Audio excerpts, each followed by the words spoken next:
Hi there, it's Kaya from kajcyika.crafts, and today I will show you how to make this shiny card using the Maker Forte kaleidoscope powder. All the supplies that I will be using can be found in the description link below, so if you want to know what products I use exactly and where to buy them, make sure to check out the description. I started making this card by choosing the design, and if you know me and if you watch my review video, then you know that I am in love with these scenes. So I know that I want to use that circle stamp, and then I will be using this heavy cardstock from Maker Forte as well.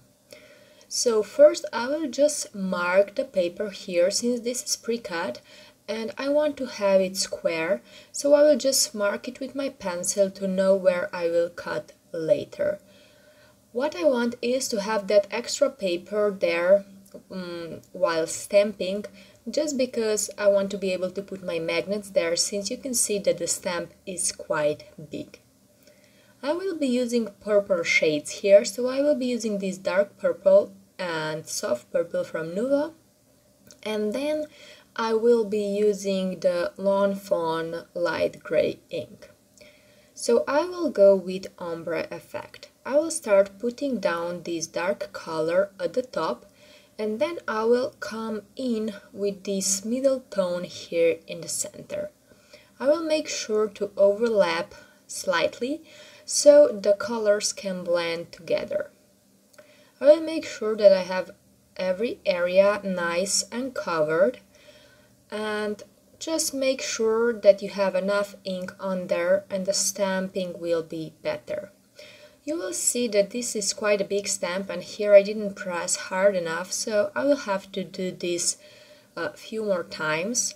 So when using solid stamps, you want to either use a misty, so a stamp positioner, or something else that will help you line up when you have to restamp. So usually I just put it in my misty and then do it once or twice again, and this actually also helps with the blending, so we will get even nicer ombre effect. So you saw me raying there, and I will just press really hardly now to make sure that I really transfer that ink down. And you can see that now the ombre looks better, so I'm happy with the result I have.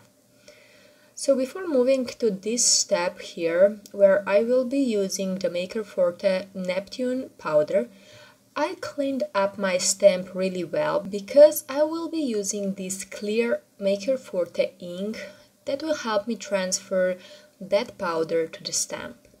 So what I will do is that I will just use this clear ink on the stamp, and again make sure that your stamp is clean. You can see here that it's still a bit purple, but it's actually clean. I cleaned it really well. And I will then stamp it up, and make sure that you stamp it firmly.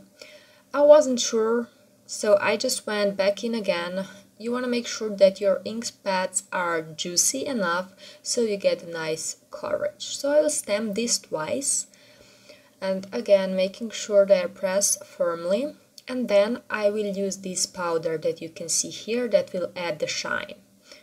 So I will open it up, and I will use this brush that is also from Maker Forte, and I will just directly apply the powder onto the stamped image. And you can already see that shine. So this Neptune color has this beautiful blue shine to it, so that's why you can see it like kind of bluish, but that's because of the light. I will show you how it looks if the light isn't facing towards the image as it is on my video, so you will be able to see it from different angles. So when I'm happy with the amount of powder that I have, I will show you here how it looks. So you can see that from certain angles it looks shiny, kind of bluish, and then from like a normal angle it looks, as we stamp it, so purple. I will use a bit of hairspray just to make sure that the powder won't move, and then I will go ahead and trim this card where I made the lines. So I have the square shaped stamped image now. So I want to put this on a square card, and for the background I will use this stencil that has these beautiful candy lines on it. I wanted to have a really subtle and calm design, so I will just go with this gray ink that we also used on our stamped image. So I will first use this and cover just the edges. I won't bother to cover the center because I know that my stamped image will cover that up. So I will just go around, and then when I'm happy with the amount of ink I have, I will come in with the clean ink once again. I could use a ink blending tool, but I just wanted to make sure that I have enough ink on there for the powder to stick, so I will just use my hand and help it through.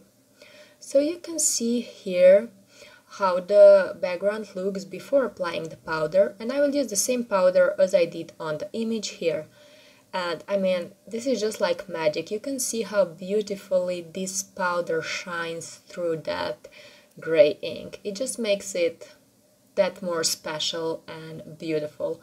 And I think that really, like, you can see that you can really make a simple stenciling and then go over with these powders. And here you can see how that reflects on light. So you can see that I didn't put it in the center, but that's why, like I told you before, the reason behind it is that I will have that stamp image in the center. I use a hairspray just to make sure again that the powder doesn't come off, and now it's time to put the sentiment in. So I will stamp the Sly Bouquet sentiment that reads warm, cozy, winter wishes, and you can see that this ink pad is quite dry, so I will actually have to stamp it 3 times. So that's because my ink pad isn't that good anymore. So you really want to make sure that your inks are juicy if you want to have the good impression at first. So I just trimmed this down with my scissors and I placed it over the card just to see where I want to put it, and then I can start positioning. So I will put a lot of fountain behind this image and I will center it in the center of the card. So you can still see how beautifully that shine goes through, and when I show you the finished card you will see that of a certain angle you are not even able to see the shine, and from another angle it's a lot of shine in there, and I just love this effect. So I will put the sentiment on the right bottom corner with some liquid glue, and this is actually the finished card. I just love how easy it is to add dimension with that powder. You can see how it looks on a light and how it looks like from the direct side. So this is another card that I made with the same idea. So I used kaleidoscope powders with the card, with the stamping, but instead of purple I used blues. And this is a card that we just made. So you can see that you can use different colors and just go with it. Thank you so much for watching. Hope that you enjoyed this video tutorial. If you did, don't forget to subscribe and check out the description box for all the details on the product that are used. Thank you so much again, and bye bye!